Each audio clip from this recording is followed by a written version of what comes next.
What is going on, guys? An important announcement. This video is brought to you guys by Redline Lithium. Redline Lithium is a new sponsor this year, using their lithium batteries, running the 12 volt 100 amp hour batteries, and I am more than impressed. The owners of the company, Tony and Dewey, reached out to me this year and asked if I was interested in joining them or partnering them.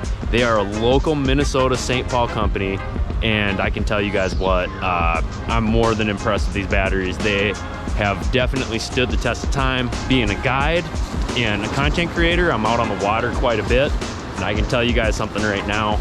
These batteries are freaking awesome. I'm gonna show you guys how I have them rigged up in my boat.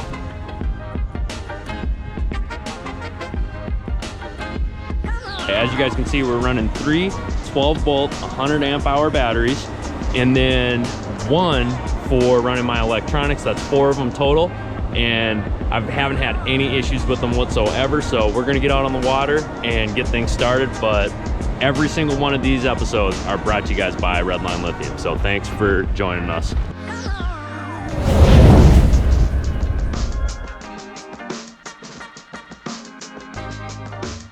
Hello friends, and welcome back to another episode of No More Secrets Mille Lacs Lake October Edition.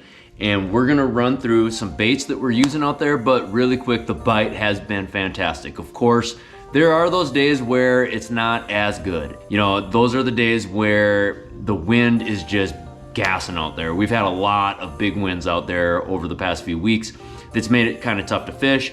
But we have had those days where she really slicked off and we were able to get on a fantastic bite. One thing that I really like about fall is gonna be the idea that the fish become super predictable. They get on deep rock structures. You can crush them. I mean, and they congregate in these areas by big numbers. So that's really why fall is my favorite time to be out on the water. If I haven't already said it, thank you guys so much for tuning in to all these No More Secret videos. I also, if you haven't watched our City Auto Glass Tournament video, you definitely should. It'll be on my page, you can check it out. That was a really good time with me and Tom, and I'm pretty sure that was the last video that I posted. In the meantime, we do have a river edition of this coming up. We're chasing fall river smallmouth, which has been really fun. They're starting to make their run up river, and again, those fish too as well become very predictable, but we'll get into that in the next video. Right now we're focused on Mille Lacs Lake. I've been seeing water temps between 54 and 56 degrees depending on what side of the lake I'm on. The bite has been very steady between 16 and 24 feet. Most of the time it's been more of a late morning, like 10 a.m. to 2 p.m., 4 p.m. type of deal. I think that has everything to do with how much light gets up and how good they can see underwater to be able to feed. You know, sometimes when that sun comes out, that can really trigger a big feeding period with them. And if you're in the right area, and that is the right time, but if you are in that right area, it could really be magical. So you want to make sure that you're around fish and that you're in those key areas where they are. So ends of points can be very good as long as the rock is good and chunky. Ends of points and just deeper, like I said before, deeper boulder structure is gonna be where it's at. I am still finding them from time to time on standalone boulders that come off of reefs, and sometimes I'm finding them in their traditional fall spots, but they have not started to really congregate out there yet. There's not the numbers that we're looking for or the size of fish that we're looking for. Catching a lot of smaller ones in those types of areas right now, and I think that as the time goes forward in the next couple weeks, those areas are really gonna start to load up and we're gonna catch them very good. So let's get into the tackle selection this year. You know, not much has changed. A lot of the stuff that works time and time again is gonna work again this year. So we're gonna start off with the blade bait. Typically I run the Mega Bass Dyna Response blade bait.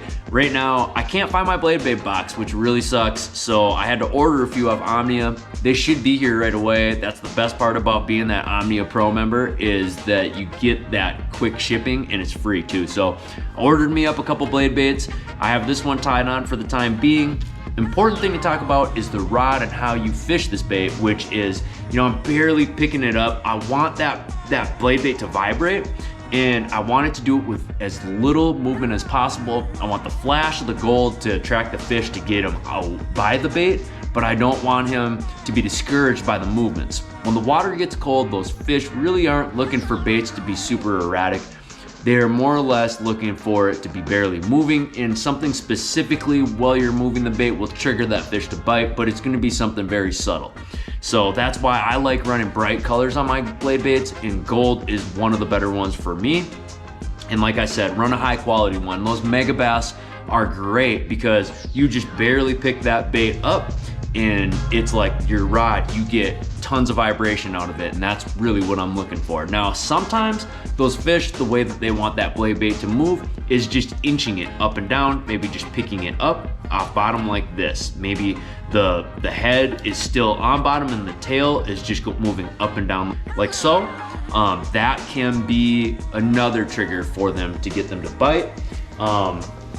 Fishing this on deeper rock structure, and this is gonna be ultra cold water. We're talking when that water temp really consistently starts to hug in that 50, that low 50s and high 40s, this bait can really shine. This bait is a big player for me right now. I'm throwing a 3/4 ounce Z-Man chatterbait.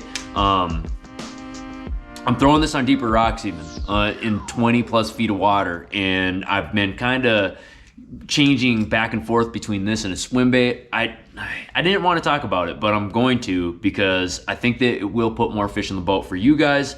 3/4 ounce is big when you're fishing anything deeper than 16 feet, and anything less than, I suggest a 1/2 ounce. I'm running all white. This color is, it's called Window. Moral of the story is it's basically white. I'm running a Z-Man Razor Shad on the back, white, and I am letting that thing fall down, utilizing my forward-facing sonar. I'm watching it come down. I'm trying to land it right on the rock, and I want to pull those fish off that rock after I've tried some of my bottom contact baits, and I have triggered a lot of strikes using this technique, and it is definitely a deadly one. Running it with a Daiwa Tatula 8-1 with 17-pound fluoro. This is the new Tatula SV, and running 17-pound fluorocarbon on it. Guys, next is Tried and True. This is the Ned rig, and this is, to me, the most consistent bait to catch bass on the pond with. It works from the very beginning of spring, early spring, all the way into when those fish get on their wintering holes. And I'm gonna be rotating between a 3/16 or anywhere from an 1/8 all the way up to a 1/4.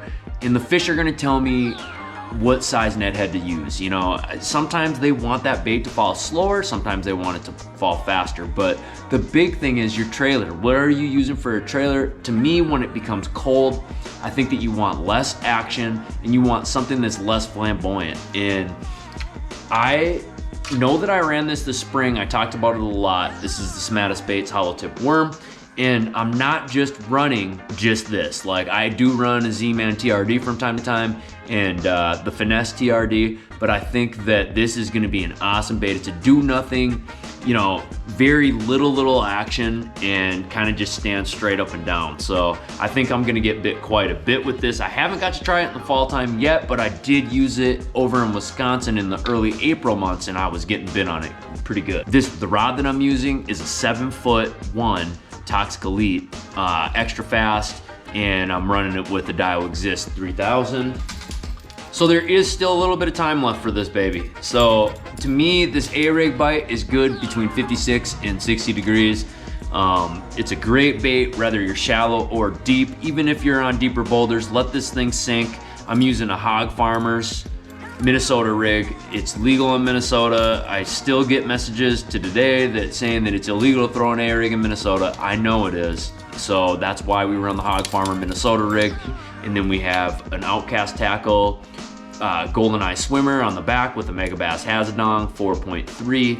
This is a great bait too when you get into your fall areas. If you're running live scope and you're not quite seeing them swimming around, one thing you can do to really make that bottom come alive is throw this A-rig out and get them to come up off bottom and chase it. The other day when I was chasing some fall fish, I really wasn't sure if they were in the area. I was scanning around, I could not see anything. I couldn't see any life And what it was those fish were very keyed in on bottom. I threw this A-rig out, I watched it from start to finish, and I just watched that whole bottom come alive. Next thing you know, I had about 8-10 fish following that A-rig. None of them committed, but it did show me that they were there so that I could throw bottom contact baits and catch those fish that weren't eating this bait. Next is the swim bait. You know, in the fall time, everything gets bigger. It's not out, I would not be scared to throw an even bigger swim bait than this. This is a 3.8, I believe, but I would even throw a 4.3 right now.